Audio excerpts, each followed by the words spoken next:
reporter Athi Mtongana is on the scene. She joins us now live. Athi, just a heartbreaking way to start the day, and from what we're being told by Metro Rail on how they think this accident unfolded this morning, it was completely unavoidable.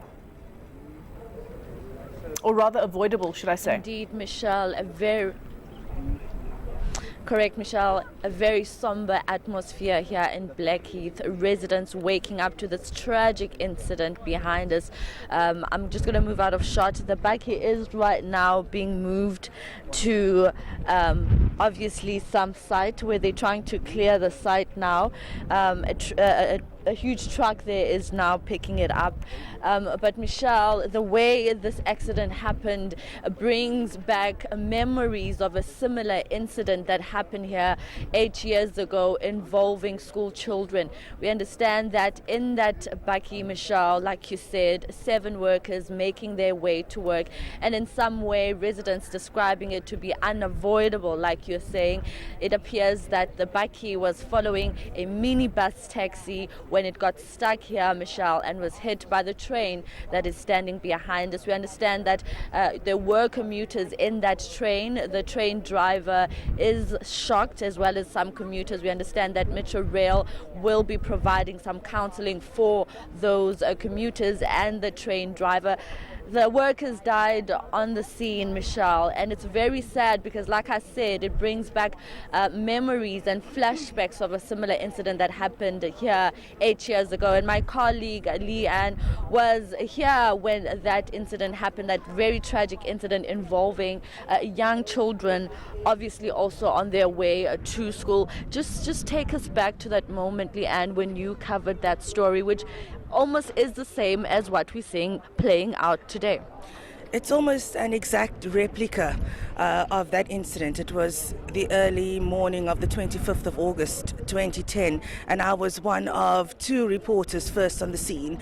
When we arrived here, the bodies of children were lying strewn across the railway line on the field adjacent to the railway line, and I can still see it like it happened yesterday. School bags were lying all across this field and this railway line, and apparently a similar thing happened that morning. School taxi driver Jacob Humphreys had zigzagged through these level crossing booms over here. When the train hit it, he thought he could avoid the train, and it seems a similar thing happened here this morning. Residents say that a minibus taxi had zigzagged through these booms. The bakkie followed, and the bakkie got stuck on these tracks.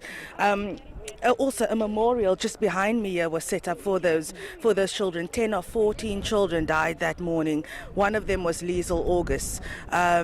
Just a couple of years prior to that accident, she had survived being raped, beaten and set alight in what was known as the Bush of Evil back then. She was known as the Little Rock of Blue Downs, only to lose her life in this tragic accident. So like you said, it does bring back many memories, not only for me, but obviously for the community living adjacent to this railway line.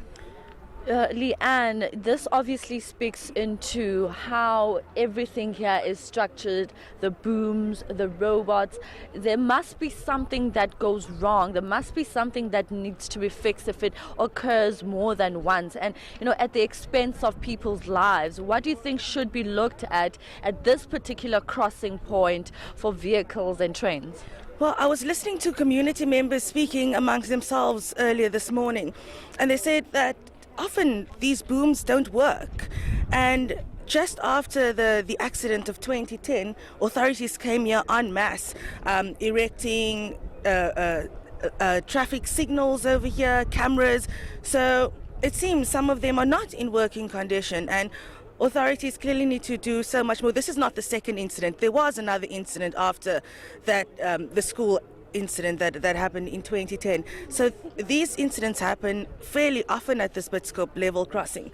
So it's evident that not enough is being done to secure this area and to ensure the safety of both commuters and the residents living around the level crossing. Right, thank you very much, our senior reporter Leigh-anne Jansen, who was just recapping and reminiscing some of those memories that are very similar to the incident that happened here behind us. We understand that the South African police will be investigating this incident to get to the bottom of what caused it. But Michelle, it's very clear that this particular crossing point is a hotspot for similar incidents at the expense of people's lives. Yeah, what a